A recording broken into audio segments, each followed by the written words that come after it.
የሷ በቀሏ እንባ ብቻ የሆነ እንባ ደግሞ ከባድ እንባ አደገኛ ነገር ነው። እንባን እንጠንቀቅ በተቻለም ማንንም እንዳያለቅስብን በሐያታችን።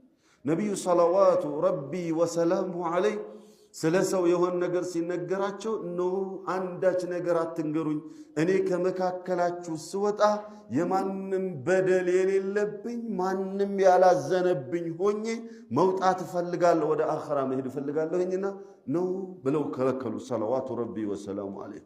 የሚስት ለቅሶ ደጋግመን በየድሩሶቻችን እንላለን። የሚስት ለቅሶ ያለበት ባል ተስፋ ይቁረጥ፣ አይሳካለትም። የእናት ለቅሶ እንዳለበት ልጅ ነው፣ አይሳካለትም። ወላሂ እንዲቹ ሐያቱ እንደተደበሰበሰ እንዲቹ እዛችሁ እንደተንከባለለ አፈር እየላሰ የተነሳ እየወደቀ እየተነሳ ይኖራል። ወሀከዛ ላ የተገየር ወላ ይወፈቁ ሊተውፊቅ ላህ ዐዘ ወጀል። የትኛውንም መልካም የሆነ ነገር አያገኝም የሚስት ለቅሶ ያለበት። ወከዛሊከ ሁለተኛው ምስኪን የቲሞችን ጉዳይ ተጠንቀቁ አሉ ሰለዋቱ ረቢ ወሰላሙ ዐለይሂ። ኢዘን የምስኪንን በደልና የሚስትን በደል የቂያማ ዕለት አላህ ዳኛ፣ እነዛ ተበዳዮች ከሳሽ፣ እኔ ደግሞ ጠበቃ ሆኜ ነው መቆመው። ተጠንቀቁ ሰለዋቱ ረቢ ወሰላሙ ዐለይሂ። ከምና የተጠነቀቅ ስንታችን እንጠነቀቃለን? ያ ጀማ ክብደት ውስጥ ገብቶናል። ደካማ ስለሆነች እጅህ ላይ ስላለች ስለምታስተዳድራት አንተ ባልነህና አርጃሉ ቀዋሙና ዐለ ኒሳ እምትለዋን የቁርአን አያ ጃሂሉም ሁላ አፍዟታልና ዓሊፍን የማያውቁ ሁላ አርጃሉ ቀዋሙና ዐለ ኒሳ እምትለዋን አያ አፍዟታል። ለነፍስያው ስለተመቸቹ ወንዶች በሴቶች ላይ የበላይ ናቸው፣ ተቆጣጣሪ ናቸው፣ አስተዳዳሪ ናቸው፣ ገራፊ ናቸው፣ ደብዳቢ ናቸው ብሎ ስለተገነዘበ ነው። እንደዛ አይደለም የቁርአኑ አያ የሚለው። ወቢማ አንፈቁ ሚን አምዋሊሂም ቀዋማነት በማስተዳደሩ ነው።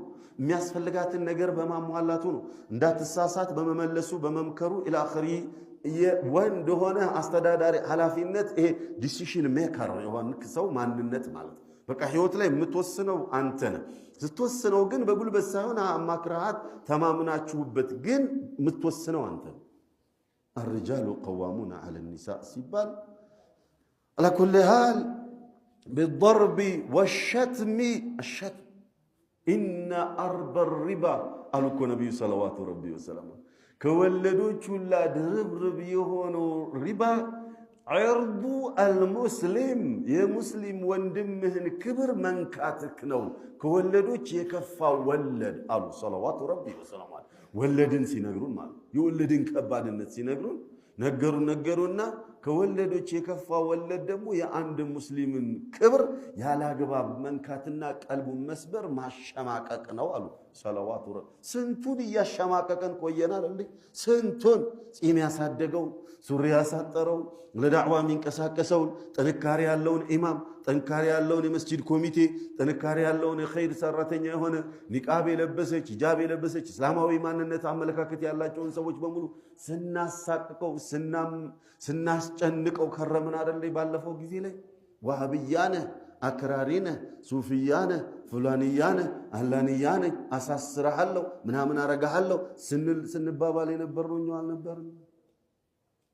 አይሩም አላህ ስንቱ ታሰረ በኛ፣ ስንቱ ተገረፈ በኛ፣ ከኛው በኛው። ያ ሱብሃንአላህ